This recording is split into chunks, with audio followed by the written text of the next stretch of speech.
Last week, we heard that the Southern California and Orange County markets are frankly terrible. It sounds like the markets are getting worse and worse. We're going to talk about what's going on, all the fear and uncertainty, what's going on with buyers, sellers.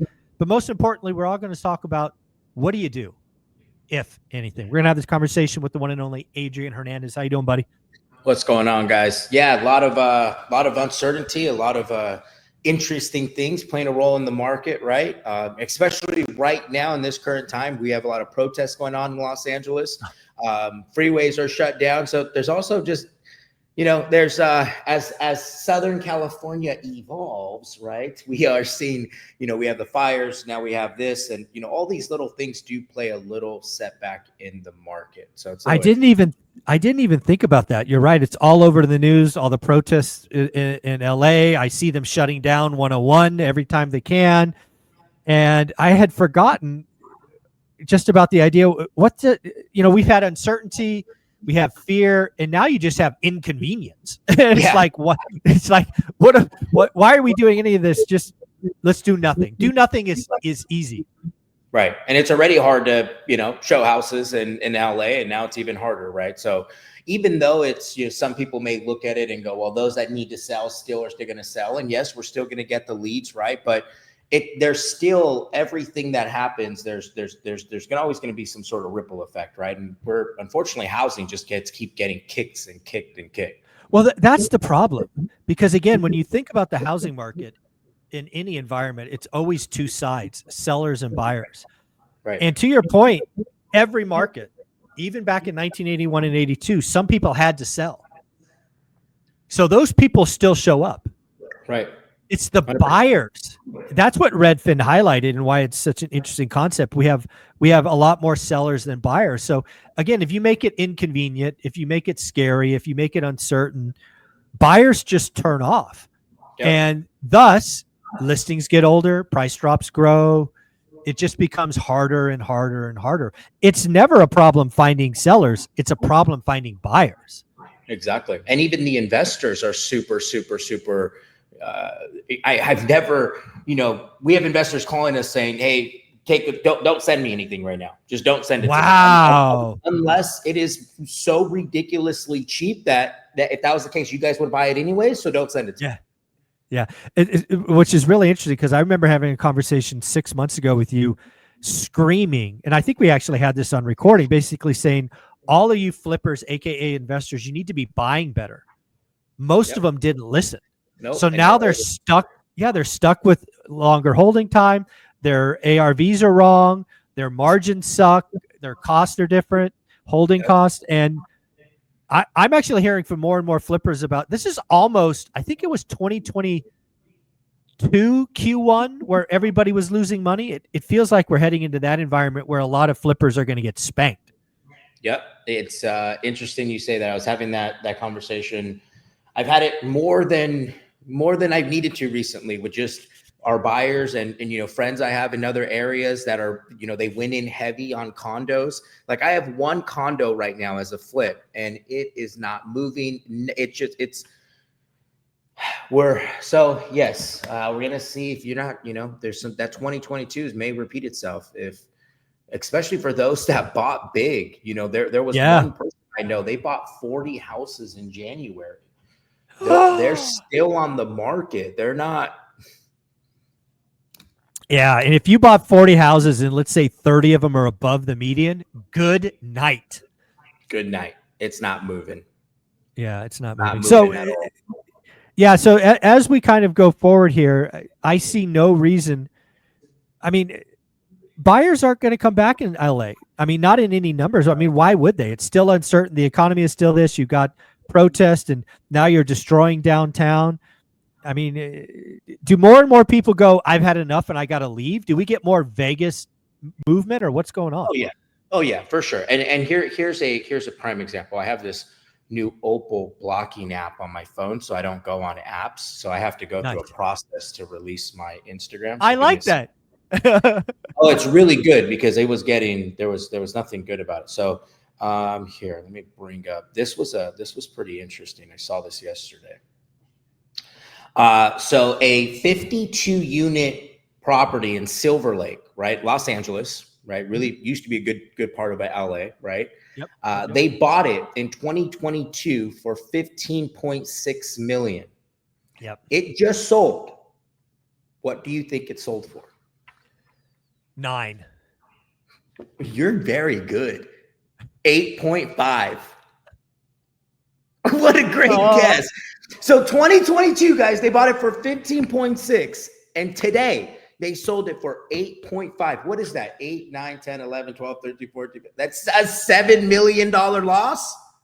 Yeah. So here, let's really break this down. Cause I told people this was coming. Silver Lake. Actually, yeah, it's crazy. Here's the deal. What does that mean? Some syndicator locked it up for $15 million. They probably went out and raised $5 million from LPs, got a bank loan for 10. The building was overpaid. The value add didn't happen. Vacancies up, rents are down, NOI's down. Bank takes it back, sells it to somebody else for 8.5. $5 million LP money gone. Bank takes $2.5 million cut, gone. It's what's coming here. I got a story for you. So I just talked to Ken McElroy. Ken McElroy. Yes. And obviously he has 10,000 apartment units. More importantly, he's active. He's actively buying because he's leaning into distress. Right. He was offered a building in Texas. So let's see if you can guess this one. So the building sold 3 years ago for $40 million. It raised $15 million in equity, so $15 million from LPs, and got a bank loan for $25 million. They've now taken it back. What do you think they offered it to Ken McElroy at? $5 million. Oh no, 14. 14. Yeah, bought it for 40, offered it for 14, and here's the crazy thing: Ken said no. What does he need? No. We talked off air. He told me I don't want to put it on record because I'll be talking out of school, but less than 14. Wow. Wow. Significantly less than 14. This is just wild, man. Yeah. I shot him super low just because it was out of state, but yeah. Dude, that's a 70% haircut. That is crazy. So we're going to see it with people that bought regular SFRs that thought ARVs were 800 and they're not, they're 600, and you bought it for 580. No, this is, we're going to clean a lot of people out again. And I tried to warn them. I said, I even told you, I'm like, Adrian, you got to buy better. You got to adjust your ARVs. You longer hold. It's all coming. And you got to be able to survive the downtimes, folks. And the other thing I would tell you, again, I saw this in the last crisis. If you're a flipper and you're sitting on these properties, take small losses, get creative, right? Do seconds, do anything you can to deload these things. Because if you keep them too long, you're just going to die. You're going to go bankrupt. Yep. Agreed. And it's interesting because I learned that on the flipping side.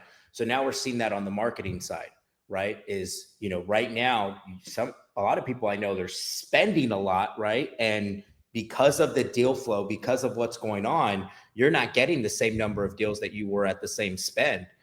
We're seeing it on TV, right? Cost per ad went up. We have to double our cost just to get the same frequency to get lower deals, right? And it's like, can you play through that? Can you survive that, right? But it's also not getting too far, not buying 40 freaking rentals in January. No.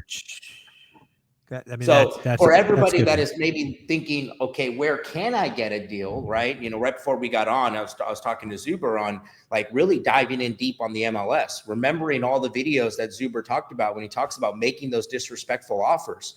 Now's that time, guys. You could pick something up. You know what I love about this time is you could get something really, really good, right? You can get actually a lot of really good properties if you're out there making the offers and leaning in. No, at the end of the day, people just don't get it because it goes against human nature. If you're an investor like me, like Adrian, like the people we talk to every week, I'll ask you one more time. Do you want more or less competition, Adrian? I want less competition. Do you want more or less inventory? I want more inventory. Do you want it easier to find or harder to find motivated sellers? I want it easier to find motivated, but I also know my second thought to that is when it is hard, right? Because we lean in even more, we get them. But to answer your question, yes. At the end of the day, folks, congratulations. Welcome to your first buyer's market. I have been here before. I will write more offers out of the MLS and get more deals because I'm just willing to do it. And most of you aren't. It's that simple. It's that simple. Yep. And it's a numbers game, guys. You line up 1,000 properties in front of you, just no, no, no, no, no, no. And all we're looking for that one person to say yes. And and like we've talked about multiple times on this channel, one deal can completely change and alter your life and your career, right? Sometimes you don't think that, but sometimes that one deal gives you that boost of confidence to go make another 50 other 1,000 disrespectful offers. And now you're doing 20, 30 deals, guys. It's amazing what happens when it finally works, right? Yeah. That proof of concept is like lighter fluid, right? Or jet fuel, right? You just keep going. Adrian, you put out a lot of stuff you're doing. This is a real deal. Where can people find you? Catch me on Instagram, guys, at Adrian Hernandez. Awesome, buddy. Take care. Have a great week. Let's go.